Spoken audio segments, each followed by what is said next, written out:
The WINDCATCHER is a helpful facility for the Barracuda trials, but unfortunately it's made out of teak and steel, which means it has no place on my lovely mahogany and mithril boat. Plus, what if you want to build a teleport focus on your boat? Or maybe you're an Iron Man and you just don't want to spend your whole weekend gathering 10,000 air runes at Guardians of the Rift. Whatever the case, I'm going to show you how to do the Marlin difficulty on the Jubbly Jive Barracuda trial without using a WINDCATCHER. So there are a couple of areas on the map here that we're going to have to define.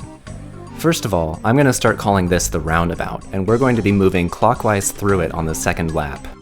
Next, on the way to the supply boat, we have this tight course of stagnant water that I'm going to call the slalom. And finally, at the start of the race, we have what I'm going to define as two separate lanes that cross over each other.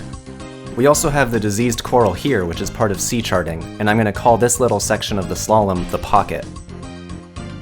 Alright, let's get started. At the very beginning here, we're going to aim for this northern supply crate. It's going to take us down one of those lanes I mentioned, and this one is going to cross over to the south. Crossing over like this makes it easier for us to hit those rapids and gain a little bit of extra speed. Now, when we exit this south lane here, we're going to keep going south and go below the slalom area. But instead of continuing south, we're going to head into this pocket area because we're going to get a burst of wind that'll let us cut through it.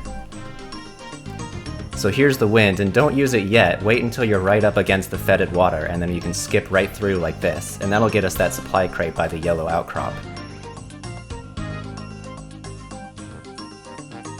Obviously, make sure to remember to pick up the balloon toads from the supply ship here. Continue beyond the supply boat to the south, below the slalom area. We're going to need every toad we get, so don't waste any on the outcrop with the green flag here. You're going to pick up balloon toads from the supply boat twice in this race, and both times you need to remember to hit the outcrop with the yellow flag. Now, for the first lap, we're going to go straight here, and then we're going to follow around the outside of the roundabout. As we follow the outside of the roundabout, we're going to hit every outcrop with a balloon toad and take the first Jubbly all the way home. Make sure to hit every strong rapids and to never sail into the fetid water. Without a WINDCATCHER, we're entirely reliant on the pattern of the natural wind gusts. Now, the pink flag up ahead is a little bit tricky because we have to get a lost supply crate and then immediately after hit the pink flag outcrop with a toad. I find it easiest if I think of it as a pattern of kinking towards the crate and then kinking back towards the flag in a 1-2 motion. And then here I'm actually going to reduce my sailing by a degree because I want to make sure I get this turn into the roundabout. And once we're inside, we're going to head clockwise. Here we're going to skip throwing a balloon toad at the pink flag, but then we're going to preemptively load up the rest of the outcrops with toads up to the red one. And that's going to use up all of the rest of the toads we have available. And right after the cyan flag, which is the first one you're going to preload, there's a crate inside this fetid water here that's a little bit tricky to get without accidentally slowing your boat down. And don't forget the orange flag immediately after. And then to exit the roundabout, we're going to head straight towards this strong rapid spot, and we're going to get a gust of wind that will actually allow us to perfectly cut through on the left side of this blue flag outcrop. And don't forget to throw a balloon toad at it. Throw your last balloon toad at the red flag, and then the second Jubbly should begin making its way all the way up to the purple flag. Then we're going to enter the slalom and do it normally. Depending on your timing, you might get a wind gust that'll let you cut through this little corner here, but I'm actually a little bit ahead of the wind gust pattern right now. Don't forget to pick up the balloon toads again, and remember, once you pick up the balloon toads, you always throw one at the yellow flag.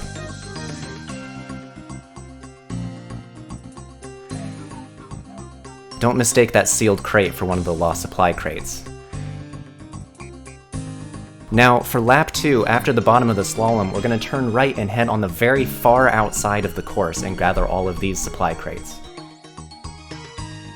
Now coming up is probably the hardest part of the race. We're going to scoop in closer to the roundabout and throw a toad on the orange flag, then get back outside for the rest of the supply crates. Not only is this a somewhat complicated maneuver, it's really easy to forget, so remind yourself that you have to scoop in for the orange flag on lap 2.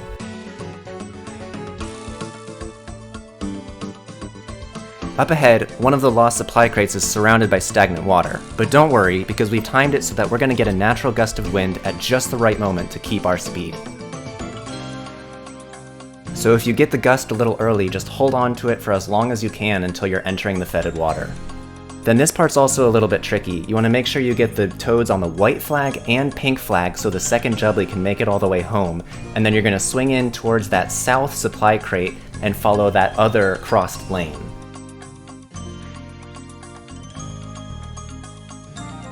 Then this lane is going to take us north towards the diseased coral, and since we preloaded the yellow flag, the Jubbly is already ready for the red flag to be toaded.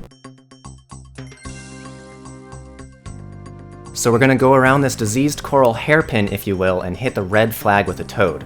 We're then going to continue forward and go on the left side of the blue flag and hit it with a toad as well. For both lap 2 and 3, we're going on opposite sides of the blue flag, so we're going to be on the left side of it both times to get all of the supply crates.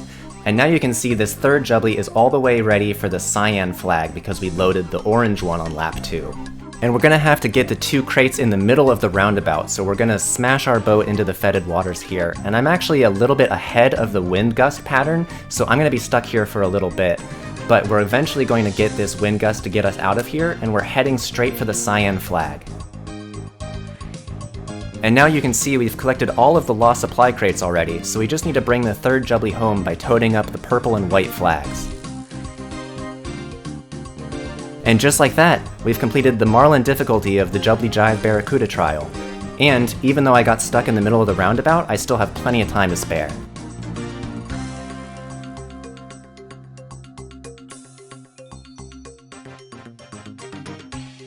And here's a map of the route I took for the race, separated by laps. The red line is the first lap, the blue line is the second lap, and the green line is the third lap. There's also little reminder notes at the bottom left there that you can use to keep track of where you are in the race as you're doing it.